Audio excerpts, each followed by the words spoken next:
जय हिंद आप सभी को। देखिए, ये हमारी एमपीपीएससी 2023 का प्रीलिम्स जो कि दिसंबर में होना प्रस्तावित है, उसके लिए यूनिट 10 की एमसीक्यू सीरीज़ है, जिसमें हम कॉन्सेप्ट प्लस एमसीक्यू से सभी क्वेश्चनों को और साथ में कॉन्सेप्ट को समझेंगे। और यह हमारी क्लास नंबर 2 है यूनिट 10 यानी आयोग के लिए, जिसमें हम राष्ट्रीय एवं राज्य निर्वाचन आयोग से बनने वाले सभी प्रश्नों का डिटेल सोल्यूशन के साथ यहाँ पे अध्ययन करेंगे। तो वीडियो बहुत इंपॉर्टेंट है उनके लिए जो एमपीपीएससी के एस्पेरेंट है इस बार के। और यकीन मानिए, अगर आप ये पूरा वीडियो देख लेते हैं तो उसके बाद आपका राज्य और राष्ट्रीय निर्वाचन आयोग से बनने वाले सभी प्रश्नों में से कोई प्रश्न गलत नहीं होंगे। सबसे पहले हमारा जो क्रम रहेगा, हम ओवरव्यू देखेंगे पूरा। ओवरव्यू के बाद हम इसकी थ्योरी पूरा पढ़ेंगे और थ्योरी के बाद हम देखेंगे एमसीक्यू क्वेश्चंस। ठीक है, तो एमसीक्यू क्वेश्चन आपसे तभी बनेंगे जब अपन थ्योरी को कंप्लीट कर लेंगे। तो पेशेंस के साथ आपको देखना है। सबसे पहले हम भारत निर्वाचन आयोग की बात करेंगे। ठीक है, तो भारत निर्वाचन आयोग में सबसे पहले हम बात करते हैं इसकी स्थापना कब हुई है। तो 25 जनवरी 1950 को स्थापना हुई है, इसीलिए 25 जनवरी को राष्ट्रीय मतदाता दिवस के रूप में मनाया जाता है। आपको याद रखना है। ठीक है, स्वरूप कैसा है इसका, तो संवैधानिक निकाय है। देखो, ऐसे निकाय जो संविधान में वर्णित है यानी संविधान के किसी आर्टिकल में वर्णित हैं, वो सभी निकाय क्या हैं, संवैधानिक निकाय हैं। ठीक है, कार्यकाल कितना है, तो इसका जो मुख्य निर्वाचन आयुक्त है उसका कार्यकाल 6 वर्ष या 65 वर्ष होता है, यानी जो भी पहले पूर्ण कर ले। ठीक है, और आर्टिकल 324 में वर्णन है राष्ट्रीय निर्वाचन आयोग के बारे में। और ये जो कार्यकाल है ये थोड़ा सा ही कार्यकाल है, डिटेल में हम इनके अन्य निर्वाचन आयुक्तों के कार्यकाल को भी समझेंगे। बस पेशेंस बना के आपको रखना है। ठीक है, नियुक्ति कौन करता है, तो राष्ट्रपति नियुक्त करता है। यहाँ से एक बात अपने दिमाग में बैठा लो कि जितने भी संवैधानिक आयोग हैं यानी संविधान में जिनका वर्णित है, उन सब की नियुक्ति जो है ना 99% तक राष्ट्रपति के द्वारा ही की जाती है। संरचना कैसी है, तो इस आयोग में एक मुख्य चुनाव आयुक्त होगा और 2 अन्य निर्वाचन आयुक्त होंगे। ठीक है, याद रखना है आपको, यानी 3 सदस्यीय संस्था है। प्रथम अध्यक्ष से कौन थे, तो सुकुमार सेन जो है ना प्रथम अध्यक्ष थे राष्ट्रीय निर्वाचन आयोग के या भारतीय निर्वाचन आयोग। ठीक है, प्रथम महिला कौन थी, तो प्रथम महिला बीएस रमा देवी थी। तो अध्यक्ष भी बोल सकते हो, आयुक्त भी बोल सकते हो। ठीक है, कंफ्यूज मत होना। वर्तमान में कौन है, तो वर्तमान में राजीव कुमार 25वें क्रम के इसके अध्यक्ष या आयुक्त हो जाएंगे। निर्वाचन आयुक्त बोलो तो ज़्यादा सही रहेगा।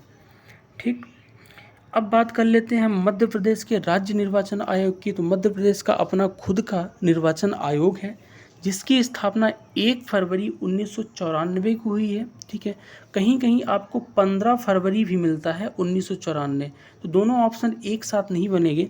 1 फरवरी 1994 ज़्यादा सही ऑप्शन माना जाता है। अगर आपका 15 फरवरी दिख रहा है, 1 फरवरी 1994 नहीं दिख रहा, तो आपको 15 फरवरी 1994 लगा के आना है। ठीक, स्वरूप इसका भी संवैधानिक है क्योंकि संविधान में ही इसका वर्णन है आपका। ठीक है, यहाँ भी कार्यकाल सेम है, 6 वर्ष या 65 वर्ष, जो भी पहले पूर्ण कर ले।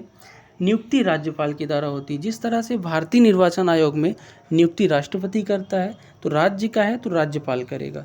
प्रथम अध्यक्ष कौन थे, तो मध्य प्रदेश निर्वाचन आयोग के पहले अध्यक्ष थे श्री NV लोहानी, और वर्तमान में है बसंत प्रताप सिंह। तो ये सब चीज़ें आपको याद रखनी है। अब हम यहाँ से देखेंगे मोस्ट इम्पोर्टेंट थ्योरी, और इस थ्योरी को आपको बड़े ही ध्यान से समझना है, क्योंकि ये जो थ्योरी है ना, यहीं से आपके प्रश्न और पूरे डाउट्स क्लियर होंगे। ठीक है, तो बड़े ध्यान से आपको पेशेंस के साथ इसे पढ़ना है। शुरू करते हैं। सबसे पहले भारत और राज्य निर्वाचन आयोग में, तो सबसे पहले हम भारत निर्वाचन आयोग की बात करेंगे या फिर राष्ट्रीय निर्वाचन आयोग की। तो भारतीय संविधान के भाग 15 के अनुच्छेद 324 में वर्णन है इसका, भारतीय निर्वाचन आयोग का। और इसीलिए निर्वाचन आयोग क्या है, एक संवैधानिक संस्था है। ठीक है, स्थापना जैसा कि मैंने आपको बता ही दिया था 25 जनवरी 1950 को हुई थी। मतदाता दिवस इसी दिन मनाया जाता है। अब इसके बारे में थोड़ा सा इतिहास समझेंगे, सदस्य जो है ना किस प्रकार से इसके बने हैं। तो देखो, 1950 से लेकर 1989 तक ये जो निर्वाचन आयोग है एक सदस्यीय संस्था थी, यानी कि इसमें केवल मुख्य निर्वाचन आयुक्त केवल होता था। लेकिन 1989 में क्या हुआ, 2 और अन्य निर्वाचन आयुक्तों को नियुक्त किया गया। उसके बाद 1990 में फेरबदल हुआ, दो निर्वाचन आयुक्त जो नियुक्त किए गए थे उनके पद को समाप्त कर दिया गया और वापस से 1990 में एक सदस्यीय संस्था हो गई। लेकिन 1993 आया और दो निर्वाचन आयुक्तों की पुनः नियुक्ति की गई। ठीक है, अब हम बात करेंगे भारतीय निर्वाचन आयोग की संरचना के बारे में। संरचना बोले तो इसमें सदस्य कितने हैं, संस्थाएं में कितने लोग काम करते हैं। ठीक है, मेन तो संरचना जो है ना ये मेनली 1+2 है, जिसमें से एक अध्यक्ष आपका रहेगा और दो अध्यक्ष बोल सकते हो या फिर मुख्य निर्वाचन आयुक्त बोल सकते हो और दो आपके अन्य निर्वाचन आयुक्त होंगे। ठीक है, यानी कि कुल अगर आपसे पूछे तो 3 सदस्यीय संस्था है ये, लेकिन इसमें से अगर अध्यक्ष को निकाल दें या फिर आयुक्त मुख्य निर्वाचन आयुक्त को निकाल दें तो दो अन्य निर्वाचन आयुक्त होते हैं। बात करूं तो निर्वाचन आयुक्त में मुख्य निर्वाचन आयुक्त और अन्य निर्वाचन आयुक्त से मिलकर ये बना होता है। ठीक है, जिसकी नियुक्ति मैंने आपको पहले ही बता दी है कि राष्ट्रपति द्वारा इसकी नियुक्ति की जाती है। निर्वाचन आयोग की सलाह पर राष्ट्रपति के द्वारा प्रादेशिक आयुक्तों को नियुक्त कर सकता है। ये इंपॉर्टेंट पॉइंट हो जाता है। देखो, निर्वाचन आयोग अगर सलाह देता है यानी मुख्य निर्वाचन आयुक्त अगर सलाह देगा तो राष्ट्रपति अगर चाहे तो प्रादेशिक आयुक्तों यानी प्रदेश में भी अपने आयुक्तों को नियुक्त कर सकता है, क्योंकि ये जो निर्वाचन आयोग है ना ये केंद्र के जितने भी चुनाव हैं उनका तो चुनाव कराता ही है और साथ में मध्य प्रदेश का या फिर किसी भी राज्य का विधानमंडल का चुनाव भी कराता है। तो अगर ये ज़रूरत समझता है तो राष्ट्रपति से सिफारिश करता है कि मुझे प्रादेशिक आयुक्त भी चाहिए और उनकी सलाह में राष्ट्रपति प्रादेशिक आयुक्तों की नियुक्ति करता है। ये इंपॉर्टेंट बात है। अब यहाँ पे सेवा शर्तें और पदावधि की बात करें, यानी सेवा शर्त और पदावधि कौन निर्धारित करेगा, तो यहाँ पे राष्ट्रपति के द्वारा ही इनकी सेवा शर्तें और पदावधि का निर्धारण होता है। आगे बात करेंगे कि निर्वाचन आयोग से स्वतंत्रता से संबंधित प्रावधान, यानी निर्वाचन आयोग किस प्रकार से स्वतंत्र है, ये चीज़ें हम समझेंगे। देखो, निर्वाचन आयोग जो है ना न्यायपालिका से अगर हम बात करें तो अपने निर्णयों के लिए स्वतंत्र है, लेकिन अगर कोई इसको चुनौती देता है तो सुप्रीम कोर्ट या हाई कोर्ट जा सकता है। इसके कार्यकाल, शपथ, योग्यता, इन सब चीज़ों की अगर मैं बात करूँ तो देखो इम्पोर्टेंट पॉइंट है, ध्यान रखना कि निर्वाचन आयोग के जो आयुक्त हैं ना इनके कार्यकाल, शपथ और योग्यता का संविधान में तो कोई वर्णन नहीं है, संविधान में वर्णन नहीं है, लेकिन राष्ट्रपति जो है ना अपनी शक्ति का प्रयोग करके कार्यकाल का निर्धारण करता है। तो कार्यकाल का जो निर्धारण करता है ना तो मुख्य निर्वाचन आयुक्त जो होता है उसका 6 वर्ष या 65 वर्ष कार्यकाल होता है, जो भी पहले पूरा कर ले, या तो 6 वर्ष तक पद में रहे या फिर उसकी आयु जो है एज 65 वर्ष हो जाए, उसके बाद पद छोड़ देगा। ठीक है, और दो अन्य निर्वाचन आयुक्त जो होते हैं ना वो 6 वर्ष या 62 वर्ष तक रहते हैं। तो ये दोनों पॉइंट आपको याद रखना है, मुख्य वाला 665 और अन्य निर्वाचन आयुक्त जो है 662। ठीक है, अब मुख्य निर्वाचन आयुक्त को पद से कैसे हटाएंगे, ये इंपॉर्टेंट पॉइंट है। देखो, पद से इनको हटाता कौन है, राष्ट्रपति हटाता है, लेकिन एक सेकंड, हाँ, मुख्य निर्वाचन आयुक्त को पद से जो हटाएगा सुप्रीम कोर्ट के न्यायाधीश की तरह ही इन्हें पद से हटाया जाएगा, लेकिन आधार क्या होगा, सिद्ध साबित कदाचार और असमर्था के आधार पर राष्ट्रपति हटाएगा। तो जब कभी भी आपसे प्रश्न पूछे कि मुख्य निर्वाचन आयुक्तों को कौन हटाएगा तो इसे हटाएगा तो राष्ट्रपति, लेकिन सुप्रीम कोर्ट के न्यायाधीश की तरह हटाएगा। सुप्रीम कोर्ट के न्यायाधीश पे जिस तरह से संसद में प्रस्ताव पेश करके हटाया जाता है उसी तरह से मुख्य निर्वाचन आयुक्त को भी हटाएगा राष्ट्रपति।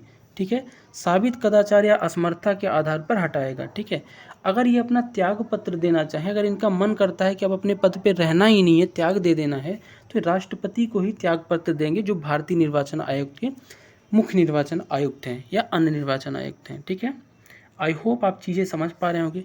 कुछ हम अन्य तथ्यों की बात करेंगे। तो देखो, अन्य तथ्य की अगर बात करूं तो नियुक्ति के पश्चात सेवा शर्तें और वेतन भत्तों में अलाभकारी परिवर्तन नहीं होगा और यह वेतन सुप्रीम कोर्ट के न्यायाधीश के बराबर होगा। कहने का मतलब ये कि अगर एक बार इनकी नियुक्ति हो गई मुख्य निर्वाचन आयुक्त या अन्य निर्वाचन आयुक्त, उसके बाद इनकी सेवा शर्तें और इनकी वेतन का कम नहीं कर सकते, लेकिन इसकी सैलरी बढ़ा सकते हैं, यानी अलाभकारी परिवर्तन नहीं होगा, घटा नहीं सकते, याद रखना है आपको। और इनका वेतन सुप्रीम कोर्ट के न्यायाधीश के बराबर होगा, क्योंकि सुप्रीम कोर्ट के न्यायाधीश की तरह इन्हें पद से हटाया जाता है तो वेतन ऑब्वियसली इनके बराबर होगा। अगला पॉइंट है कि अन्य निर्वाचन आयुक्त या प्रादेशिक आयुक्त सीधे भारत के राष्ट्रपति द्वारा मुख्य निर्वाचन आयुक्त से सलाह पर हटाता है। ये इंपॉर्टेंट पॉइंट हो जाता है। देखो, मुख्य निर्वाचन आयुक्त संस्था कैसी है, राष्ट्रीय निर्वाचन आयोग 1+2, एक अध्यक्ष और दो सदस्य या फिर अन्य निर्वाचन आयुक्त बोल सकते हो। तो मुख्य निर्वाचन आयुक्त जो है ना इसे तो राष्ट्रपति हटाएगा सुप्रीम कोर्ट के न्यायाधीश की तरह, लेकिन जो 2 अन्य निर्वाचन आयुक्त हैं ना, इन्हें डायरेक्ट हटा सकते हैं। इनके लिए संसद में प्रस्ताव पारित करने की आवश्यकता नहीं है। जैसे ही अगर मुख्य निर्वाचन आयुक्त बोल देता है कि भाई इनको हटा दो, तो हटा देंगे राष्ट्रपति द्वारा, ठीक है। अब निर्वाचन आयोग के शक्ति और कार्यों के बारे में थोड़ा सा चर्चा कर लेते हैं। तो निर्वाचन आयोग की शक्तियां और कार्य बहुत विस्तृत हैं, धीरे धीरे अपन समझने की कोशिश करते हैं। प्रश्न यहाँ से भी पूछा जाता है। देखो, निर्वाचक नामावली और वोटर लिस्ट तैयार करना पहला मुख्य कार्य होता है निर्वाचन आयोग का। अगला कार्य होता है संसद के परिसीमन आयोग के तहत निर्वाचन क्षेत्रों के भूभाग का निर्धारण करना। ये इंपॉर्टेंट पॉइंट है। देखो, संसद का जो परिसीमन आयोग है ना, उसके तहत मुख्य निर्वाचन आयोग क्या करता है, ये निर्वाचन के क्षेत्रों के भूभाग का निर्धारण करता है। अगर कोई राज्य बटा है या फिर 10 या 20 सर्टेन समय पे परिसीमन आयोग जो अपनी रिपोर्ट देता है, उसके आधार पर कितने नए लोकसभा क्षेत्र या विधानसभा क्षेत्र बनाना है, ये सब रिपोर्ट कौन तैयार करता है, निर्वाचन आयोग। निर्वाचन तिथि और समय सारणी और नामांकन पत्रों का परीक्षण। देखो, कोई अगर उम्मीदवार नामांकन डालता है तो उसका परीक्षण करेगा, वोटिंग की तारीख बताएगा, समय सारणी तय करेगा। ये सब काम कौन करता है, निर्वाचन आयोग करता है। राजनीतिक दलों को मान्यता और निर्वाचक चिन्ह आवंटित करना, यानी कि राजनीतिक जो दल हैं जैसे बीजेपी हो गया, कोई भी पार्टी हो गई, शिवसेना हो गया, तो इनको जो इनका चुनाव चिन्ह वगैरह देना, ये काम यही करता है। राजनीतिक दलों के चुनाव चिन्ह देने के मामले में हुए विवाद का समाधान न्यायालय की तरह करता है।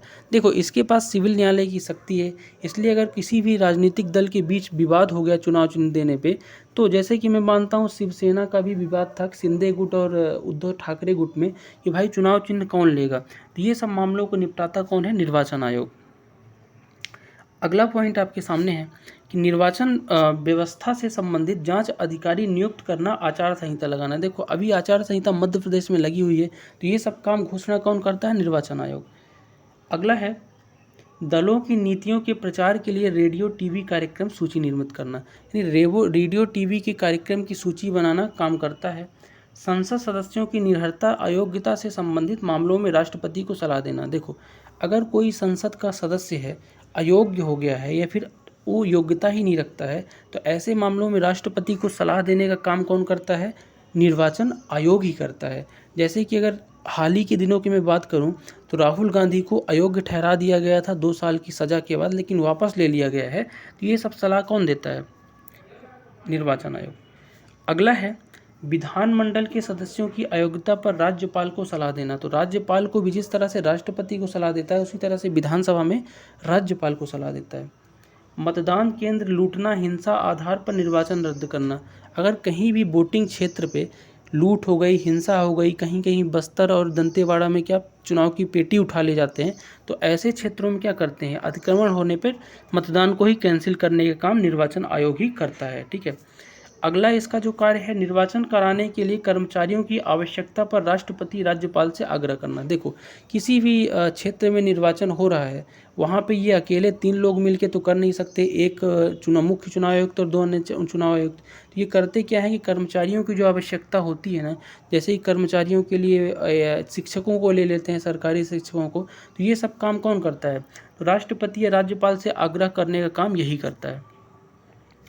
चुनावी तंत्र का पर्यवेक्षण, यानी चुनाव का जो तंत्र है इसका पर्यवेक्षण का काम करता है। राष्ट्रपति को सलाह देना कि राष्ट्रपति शासन वाले राज्य में 1 वर्ष समाप्त होने पर पश्चात निर्वाचन कराया जाए या नहीं, ये इंपॉर्टेंट पॉइंट है। देखो, राष्ट्रपति को ये सलाह देता है, आपको पता होना चाहिए आर्टिकल 356 के तहत राष्ट्रपति किसी भी क्षेत्र में या राज्य में राष्ट्रपति शासन लगाता है और 1 वर्ष के बाद उसको रिव्यू किया जाता है कि राष्ट्रपति शासन हटाएं कि नहीं हटाएं। तो ये सलाह देने का काम कौन करता है, ये निर्वाचन आयोग ही करता है, ठीक है, कि चुनाव कराया जाए कि नहीं। अगला है राजनीतिक दलों को निर्वाचन में प्रदर्शन के आधार पर उन्हें राष्ट्रीय राज्य स्तरीय दर्जा देना। देखो, ये इंपॉर्टेंट पॉइंट है। लगभग 2% के आसपास जिसे किसी भी लोकसभा चुनाव में जिस दल को वोट मिलता है, तो उसे राष्ट्रीय दल बनाना है या नहीं बनाना है। जैसे कि अभी कांग्रेस, भाजपा और आम आदमी पार्टी ये राष्ट्रीय दल बन चुके हैं, ठीक है, तो उन्हें राष्ट्रीय दल या राज्य दल का दर्जा देना है, ये काम भी यही करता है। अब यहाँ पे एक नोट वाला पॉइंट लिखा है कि नगर पालिका और ग्राम पंचायत का चुनाव राज्य निर्वाचन आयोग के द्वारा होता है। तो ये इंपॉर्टेंट पॉइंट है कि राष्ट्रीय निर्वाचन आयोग जो है ना, नगर पालिका और ग्राम पंचायत का चुनाव नहीं कराता है, ये कौन कराता है, राज्य निर्वाचन आयोग। निर्वाचन आयोग से संबंधित आर्टिकल के बारे में बात करते हैं तो आर्टिकल 324 में वर्णन है कि निर्वाचन के अधीक्षण, निर्देश और नियंत्रण निर्वाचन आयोग में निहित होगा। 325 में क्या है कि धर्म, मूल, वंश, जाति या लिंग के आधार पर भेदभाव नहीं होगा। ठीक। 326 में है कि निर्वाचकों का बेशक मताधिकार होना, यानी 18 वर्ष से ऊपर कोई भी होगा उसको वोटर लिस्ट में नाम आए और वो चुनाव वोट डाले। 327 में है कि विधानमंडलों के निर्वाचन के संबंध में उपबंध की संसद की शक्ति। अगला है 328 में है किसी राज्य के विधानमंडल में निर्वाचक उपबंध की विधानमंडल की शक्ति, जिस तरह से संसद की शक्ति उसी तरह से 28 में विधानसभा की। 329 में है निर्वाचन मामलों में न्यायपालिका का वर्जन। देखो, निर्वाचन के जो भी मामले हैं ना, किसी को नियुक्त करना, हटाना, ये सब काम में न्यायपालिका का कोई हस्तक्षेप नहीं होता कोर्ट का, याद रखना। कुछ अन्य तथ्यों की मैं बात कर लेता हूँ भारतीय या राष्ट्रीय निर्वाचन आयोग की। तो निर्वाचन आयुक्त जो पहले थे सुकुमार सेन, मैंने बता ही दिया है। पहली महिला BS रमा देवी थी और कार्यकाल के बाद नियुक्त पर रोक नहीं है इसमें। ठीक है। अब अपन बात करेंगे थोड़ा सा जल्दी में कि मध्य प्रदेश राज्य निर्वाचन आयोग के बारे में। तो मध्य प्रदेश का जो राज्य निर्वाचन आयोग है, इसकी स्थापना संविधान के भाग 9 के तहत हुई है और आर्टिकल कौन सा था, 243 के और अनुच्छेद 43 ZA। तो 243 के के तहत ग्राम पंचायत का निर्वाचन कराएगा मध्य प्रदेश राज्य निर्वाचन आयोग, कोई राज्य निर्वाचन आयोग, और आर्टिकल 243 ZA के तहत नगर पालिका का निर्वाचन कराएगा। ठीक है। और ये दोनों निर्वाचन जो है ना, ये राष्ट्रीय निर्वाचन आयोग नहीं कराएगा। ठीक है, याद रखना है। इसकी स्थापना कब हुई थी तो 1 फरवरी 1994, कहीं कहीं 15 फरवरी 1994 भी मिलता है। नियुक्ति कौन करेगा, जिस तरह से राष्ट्रीय निर्वाचन आयोग में राष्ट्रपति करता था तो यहाँ कौन करेगा, राज्यपाल करेगा। ठीक है। संरचना कैसी है तो केवल मुख्य निर्वाचन आयुक्त है, वहाँ पे एक निर्वाचन आयुक्त होता था मुख्य वाला और 2 अन्य निर्वाचन आयुक्त होते थे, लेकिन यहाँ पे मध्य प्रदेश राज्य निर्वाचन आयोग में केवल एक मुख्य निर्वाचन आयुक्त थे, एक सदस्यीय संस्था है। हटाएंगे कैसे इसको, तो उच्च न्यायालय के न्यायाधीश की तरह, वहाँ पे सुप्रीम कोर्ट, यहाँ पे हाई कोर्ट के न्यायाधीश की तरह हटाएंगे, क्योंकि ये राज्य का है। ये अपना इस्तीफा भी राज्यपाल को ही देते हैं। ठीक है। लेकिन याद रखिएगा कि इन्हें हटाता कौन है, तो इन्हें हटाने की जो शक्ति है ना, ये राज्यपाल के पास नहीं है। ठीक है। नेक्स्ट है सेवा शर्तें और पदावधि, राज्यपाल निर्धारित करेगा, राज्य का है तो। और आयोग के अनुरोध पर अगर कर्मचारियों की आवश्यकता होती तो राज्यपाल कर्मचारियों को प्रोवाइड कराता है। पहले निर्वाचन आयुक्त कौन थे तो NV लोहानी थे। इसका आदर्श वाक्य आप जरूर याद रखिएगा, मध्य प्रदेश राज्य निर्वाचन आयोग का जो आदर्श वाक्य है ना, ये क्या है, तो ये है हर वोट कीमती और हर निकाय महत्वपूर्ण। हर वोट कीमती, हर निकाय महत्वपूर्ण। ठीक है। अब तो ये हो गया अपनी थ्योरी। आशा करता हूँ आप थ्योरी समझ गए होंगे। अब अति महत्वपूर्ण प्रश्नों की तरफ अपन बढ़ते हैं और आपका देखते हैं कि आप कितने तरीके से अभी जो अपन ने पढ़ा है तो उसको कितने अवेयरनेस के साथ आपने सीखा है। ठीक है। तो पहला क्वेश्चन आपके सामने है कि मध्य प्रदेश राज्य चुनाव आयोग अस्तित्व में कब आया। तो मध्य प्रदेश का जो राज्य चुनाव आयोग है ना, या राज्य निर्वाचन आयोग दोनों बोल सकते हो, यहाँ पे 1 फरवरी होना चाहिए 1994, लेकिन 1 फरवरी अगर ऑप्शन में नहीं है तो आप 15 फरवरी 1994 भी लगा सकते हो, जैसा कि मैंने आपको बताया। ठीक है। अगला क्वेश्चन है मध्य प्रदेश राज्य निर्वाचन आयोग की पहली महिला सचिव। अब ये इम्पोर्टेंट क्वेश्चन है। देखो, पहली महिला आपसे आयुक्त नहीं पूछा है, पहली महिला सचिव पूछा है, तो आपको बताना है। तो याद रखिएगा कि पहली महिला सचिव जो थी ना, ये विजया श्रीवास्तव थी, मध्य प्रदेश राज्य निर्वाचन आयोग की। बहुत इंपॉर्टेंट है। नेक्स्ट है निम्नलिखित में से कौन मध्य प्रदेश राज्य निर्वाचन आयोग का आयुक्त नहीं रहा है। तो इनमें से मध्य प्रदेश राज्य निर्वाचन आयोग के आयुक्त कौन नहीं थे, तो देखो, गोपाल शरण शुक्ल आयुक्त रह चुके हैं मध्य प्रदेश के, श्री R परशुराम भी रह चुके हैं, ठीक, अजीत राय यादव भी रह चुके हैं, लेकिन अश्विनी वैस कभी नहीं रहे हैं। ये कौन थे, ये थे मुख्य सचिव रह चुके हैं, मध्य प्रदेश के मुख्य सचिव रह चुके हैं 2010 से 12। नेक्स्ट है कि दिसंबर 2021 के महीने में सर्वोच्च न्यायालय ने राज्य चुनाव आयोग को स्थानीय निकाय चुनावों में डॉट के लिए आरक्षित 27% सीटों को सामान्य श्रेणी में वापस करने का निर्देश दिया है। तो जो मध्य प्रदेश राज्य निर्वाचन आयोग में 27% सीटें जो है ना, ये जो OBC को रिजर्वेशन में थी, उनको क्या कर दिया है 2021 में सर्वोच्च सुप्रीम कोर्ट ने कि भाई वापस से इसको जर्नल में डालो। ठीक है, सीटों को। नेक्स्ट है निम्नलिखित में से कौन संवैधानिक प्राधिकरण है? तो इनमें से आपको संवैधानिक प्राधिकरण प्राप्त करना है, बताना है। तो देखो मैंने आपको पहले ही बता दिया है, जो संवैधानिक प्राधिकरण होते हैं ना, उनका वर्णन भारतीय संविधान के कहीं न कहीं आर्टिकल में होता है। तो इसमें से राज्य चुनाव आयोग संवैधानिक है, मैंने आपको बता ही दिया है। आर्टिकल में संविधान के भाग 9 में 243 नंबर आर्टिकल में आता है राज्य चुनाव आयोग, तो ये संवैधानिक है। राज्य वित्त आयोग भी संवैधानिक है और जिला पंचायत ये भी संवैधानिक है। लेकिन राज्य निर्वाचन अधिकारी ये कोई संवैधानिक प्राधिकरण नहीं है, अधिकारी कोई भी हो सकता है, ठीक है। तो 1 2 3 आपके तीनों सही हैं, तो 1 2 3 इसका राइट आंसर हो जाएगा, ठीक है। नेक्स्ट देखेंगे, नेक्स्ट क्वेश्चन है कि which among the following article has provision for the election commission, यानी चुनाव आयोग के लिए कौन सा आर्टिकल प्रोविजन देता है, यानी प्रावधान है। तो आर्टिकल 324 में प्रावधान है कि चुनाव आयोग होगा, ठीक है। तो इसका राइट आंसर हो जाएगा आर्टिकल 3.4। अगला है भारत के चुनाव आयोग के चुनाव आयुक्तों के बारे में कौन सा कथन सही नहीं है। तो भारत के यानी राष्ट्रीय चुनाव आयोग जो है ना, उसके चुनाव आयुक्त होते हैं, उनके बारे में कौन सा कथन गलत है इनमें से, ये बताना है। तो अब ये यहाँ पे आपको बताना है। देखो पहला है कि उनका कार्यकाल 6 वर्ष का होता है या 65 वर्ष का, तो बहुत सही है कि मुख्य निर्वाचन आयोग जो है, आयुक्त जो है वो 6 वर्ष या 65 वर्ष तक रहता है, जबकि अन्य निर्वाचन आयोग 6-62 तक रहते हैं, जैसा कि मैंने आपको बताया। तो ये तो आपका सही हो जाएगा। दूसरा है कि इन्हें भारत के राष्ट्रपति द्वारा नियुक्त करते हैं, ये भी सही पॉइंट है। तीसरा है कि सीईसी यानी चीफ इलेक्शन कमीशन को अन्य 2 चुनाव आयुक्तों की तुलना में अधिक शक्तियां प्राप्त है, ये गलत है। ऐसा कोई वर्णन नहीं है कि अन्य 2 चुनाव आयुक्तों में अधिक शक्तियां प्राप्त हैं, तो ये आपका गलत हो जाएगा। अगला है निर्वाचन आयोग एक बहुसदस्यीय निकाय है, बिल्कुल बहुसदस्यीय निकाय है। अगर राष्ट्रीय है तो 1+2 है, एक मुख्य निर्वाचन आयुक्त और 2 अन्य, तो इसका ऑप्शन नंबर 3 गलत हो जाएगा। नेक्स्ट है भारत के चुनाव आयोग के सदस्यों की संख्या कितनी होती है। तो राष्ट्रीय चुनाव आयोग में सदस्यों की संख्या मैंने आपको बताया है, एक मुख्य निर्वाचन आयुक्त होता है और 2 अन्य होते हैं, तो 1+2 मिला के 3 सदस्यीय संख्या है। ये सब क्वेश्चन आपके पूछ सकते हैं, ठीक है। अगला है राज्य चुनाव आयोग के पास किसका चुनाव कराने का अधिकार है। तो मैंने आपको पहले ही बताया है कि राज्य चुनाव आयोग 2 ही चुनाव करा सकता है। पहला आपका है ग्राम पंचायत और दूसरा है आपका नगर पालिका।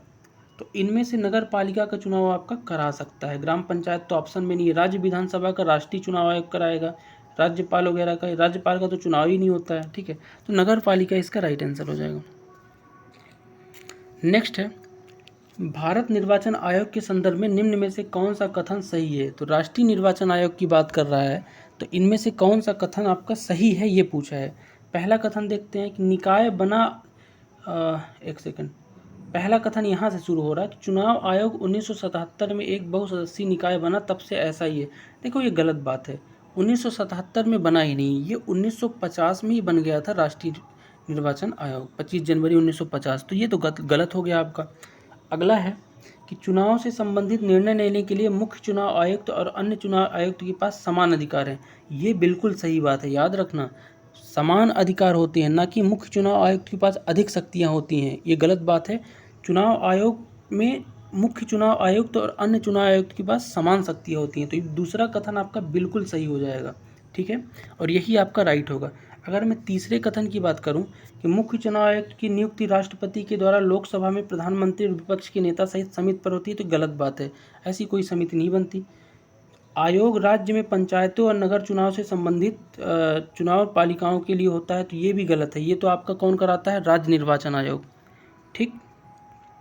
अगला क्वेश्चन है कि भारत के मुख्य चुनाव आयुक्त का कार्यकाल। तो मैंने पहले ही आपको बताया कि अगर भारत का मुख्य चुनाव आयुक्त है तो उसका कार्यकाल क्या होता है, 665, अगर अन्य है तो 662, तो 665 इसका राइट आंसर हो जाएगा। 6 वर्ष या 65 वर्ष, जो भी पहले आपका पूरा कर ले, ठीक है। नेक्स्ट है चुनाव आयुक्त को किसके द्वारा हटाया जा सकता है। तो जो चुनाव आयुक्त है ना, उसको किसके द्वारा हटाया जा सकता है। तो देखो मुख्य चुनाव आयुक्त जो होता है ना, उसको तो आपको सुप्रीम कोर्ट के जो न्यायाधीश है उसके प्रोसेस के तहत ही हटाया जाएगा, संसद में प्रस्ताव पारित करके। लेकिन जो अन्य निर्वाचन आयुक्त या चुनाव आयुक्त होते हैं दोनों, उनको हटाने के लिए मुख्य चुनाव आयुक्त की सिफारिश पर राष्ट्रपति डायरेक्ट हटा सकता है, याद रखना।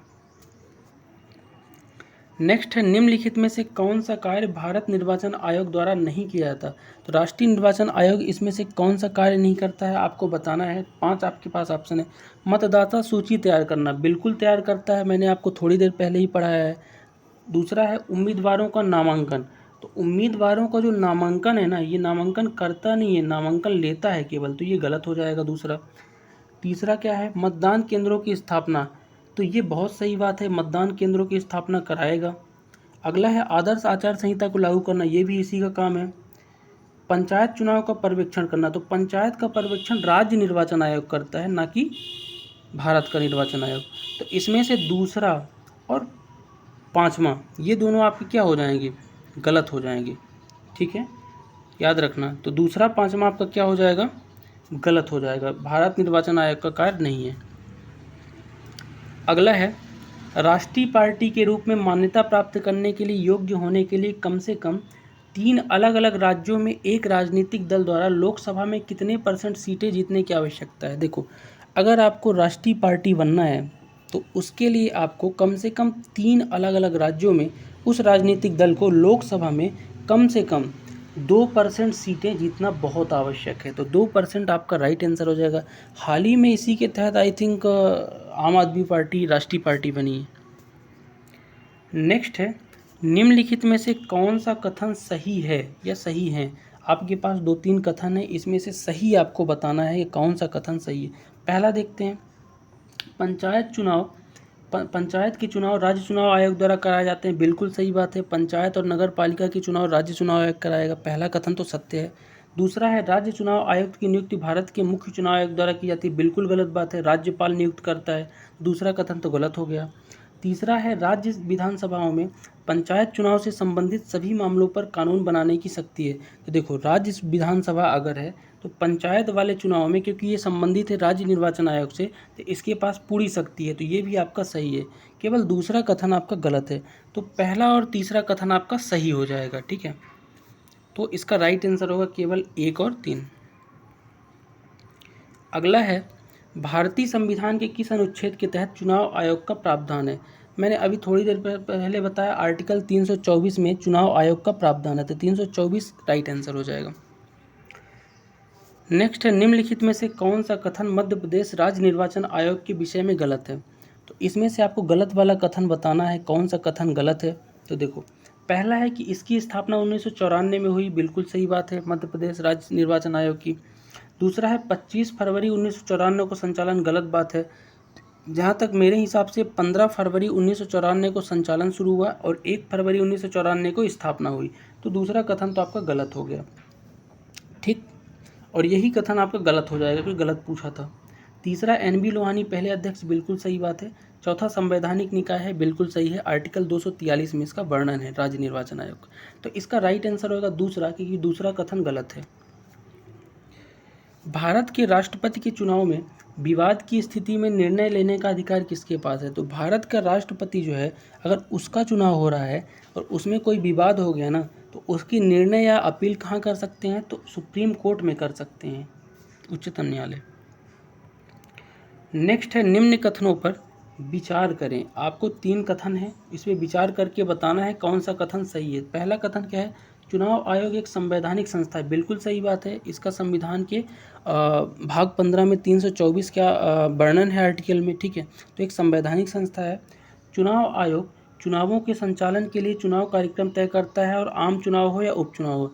तो ये भी बात आपकी लगभग सही है, ठीक है, कि ये काम भी यही करता है चुनाव आयोग, आम चुनाव हो चाहे कोई भी चुनाव हो। चुनाव आयोग के निर्णयों को उच्च न्यायालय में चुनौती नहीं दी सकती, ये गलत बात है।